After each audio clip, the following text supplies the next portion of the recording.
My name is Falungom.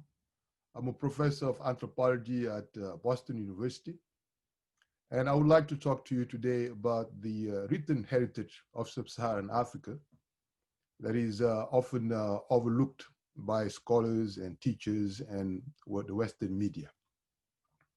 For centuries, Western understanding of sub-Saharan Africa, derived from the records of European colonialists, has given the false impression that Black people have no written traditions, meaning no civilization.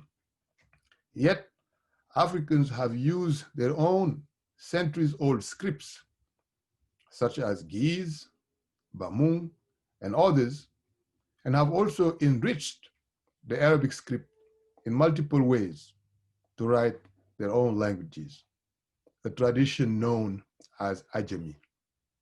For example, many multilingual African scholars have produced masterpieces in both Arabic and Ajami since at least the 10th century.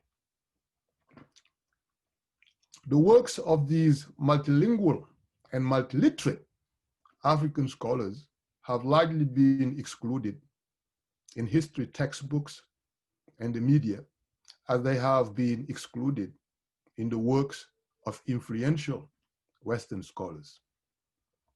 For instance, in his philosophy of history, Hegel claimed that Black Africa is enveloped in the dark mantle of the night and is still involved in the conditions of mere nature.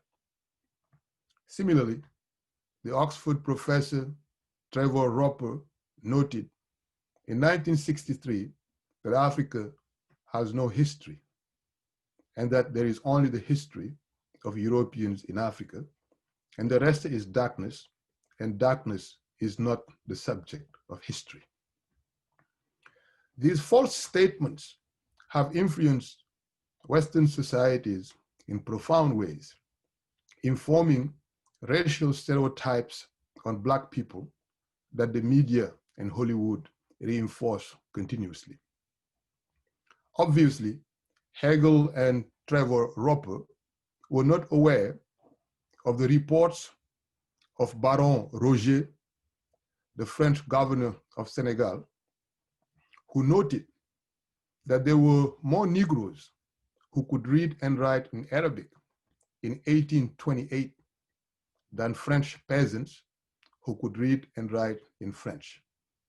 And Francis Moore, an employee of the Royal African Company of England, Ibn Battuta in the 14th century, Leo Africanus in the 15th century, Mungo Park in the 18th century, and others who reported the significance of literacy in the places they visited in sub-Saharan Africa. Besides Arabic sources, there are over 80 languages with attested use of Ajami in Africa. That is to say, African languages written with the modified Arabic script. These documents look like Arabic, but they're not Arabic, just like an English text resembles a French or Spanish text because they're written in the same Roman script, but they represent different languages and different peoples and nations.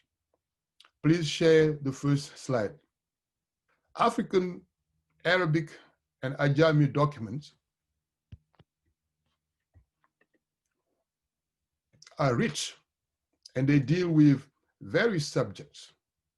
These include invocations, work songs, literature, poetry, theology, official correspondence, private letters, business records, labor and agriculture, slave trade and freedom, gold and currency, and divination and geomancy. Some texts deal with African languages, astrology, law, politics, pharmacology and medicine, alchemy, philosophy, ethics, sociology, history, diplomacy between European and African rulers in the pre-colonial era, political economy, geography, government legislations, and astronomy. Enslaved Africans who acquired dual literacy in their homeland in Africa have also produced important Arabic and Ajami texts. In South Africa, the first written records of Afrikaans was produced in Ajami by Muslim Malay slaves.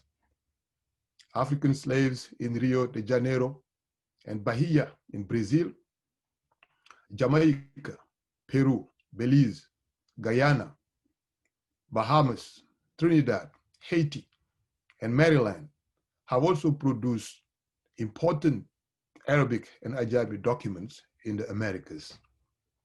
These include Ayub Suleiman Jallo of Maryland, Omar Ibn Said, who spent the last part of his life in North Carolina, Lamin Kaba of Georgia, who reported having studied under both male and female teachers in his native land of Fouta Djallon in Guinea, and Bilal of Sapelo Island off the coast of Georgia, who served as a leader of the Africans there.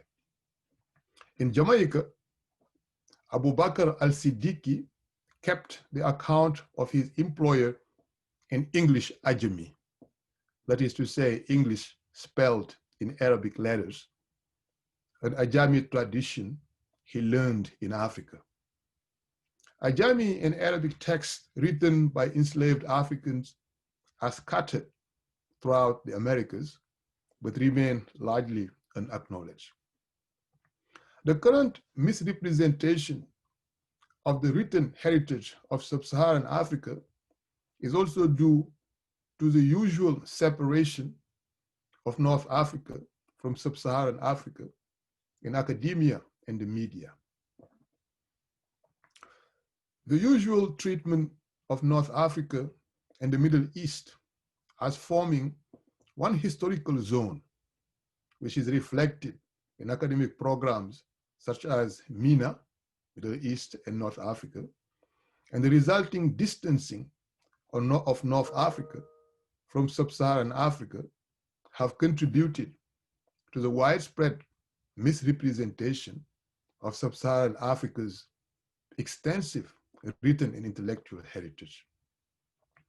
The usual separation of North Africa from sub-Saharan Africa ignores the long historical, ethno-linguistic, religious, and intellectual ties that have connected these two parts of Africa's natural landmass. North African and sub-Saharan African peoples have been in contact in multiple ways and for different reasons for millennia. The existing evidence indicates that sub-Saharan and North Africans did not treat the Great Sahara Desert as an unsurmountable barrier. Instead, they saw it as a sea and saw their caravans as ships to transport people and goods northward and southwards, including pilgrims, merchants, scholars, teachers, clerics, gold, and books. The trade, religious, and intellectual ties between sub-Saharan Africa and North Africa resulted in the development of important cities, towns, and learning centers that brought together scholars, teachers, students, and merchants from various parts of Africa. The once wealthy, cosmopolitan, fabled city of Timbuktu in present-day Mali had a vibrant, multiracial, multi-ethnic, and multilingual intellectual community that rivaled any medieval European city. The Berber Andalusian author and diplomat, better known as Leo Africanus, reported that the sale of books was the most lucrative business activity when he visited the thriving city of Timbuktu in the 16th century.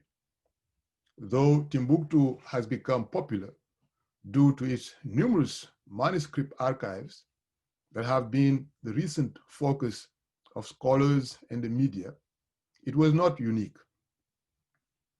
There have been other important learning centers with renowned scholars, poets, jurists, teachers, students, calligraphers, leather bookmakers, booksellers, scribes, copyists in many sub-Saharan African societies for centuries. In sub-Saharan Africa, written archives in Arabic are as important as written archives in Ajami and other scripts because many local scholars are multilingual and multiliterate. Multilingualism and multiliteracy is often the norm in the region as people live in multilingual communities and interact regularly with people, including colleagues and students who speak, read, and write in Arabic, as well as in their other scripts developed for their languages. Thus, many African scholars have produced important documents in multiple languages and scripts. In West Africa, Arabic and Ajami traditions go back to the arrival of Islam in three powerful West African empires.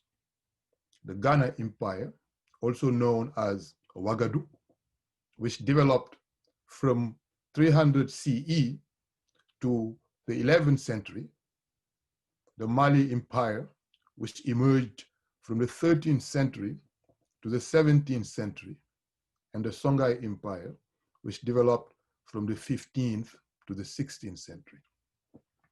The famous pilgrimage to Mecca of the Emperor of Mali, Mansa Musa, who lived from 1280 to 1337, is one of the many historical testimonies of the power and wealth of one of Africa's greatest empires. Mansa Musa, the Emperor of Mali, is remembered as one of the world's richest men who ever lived. It is widely reported that the amount of gold he distributed generously in Egypt during his pilgrimage to Mecca caused the value of gold to drop.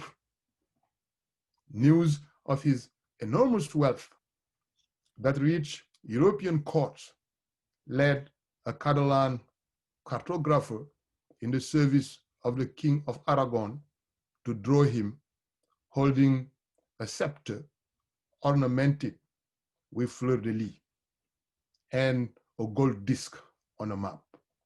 He was known to control a large part of West Africa and had access to some of its richest gold deposits. Please share the second slide. Africa's diverse written archives in Arabic and Ajami, and in other locally invented scripts, such as Giz, Bamung, Tifinagh, Nko, to name only a few, complement oral and European archives in Africa. Today, digital archives of these sources provide new insight on the histories, societies, cultures, intellectual traditions, religions, pedagogies, and preoccupations of millions of Africans.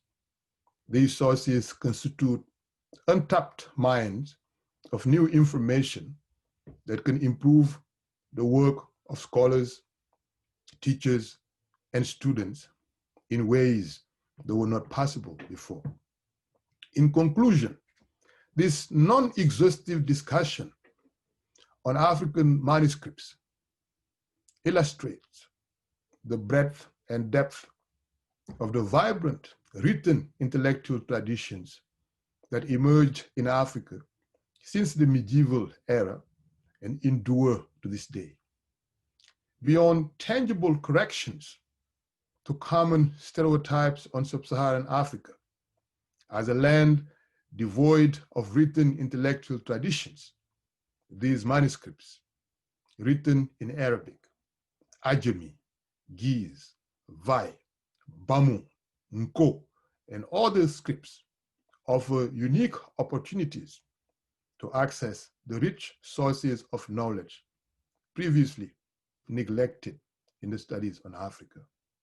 If these documents are carefully studied, they will enrich the works of many scholars of Africa and force revisions of many previously held beliefs and assumptions about Africa.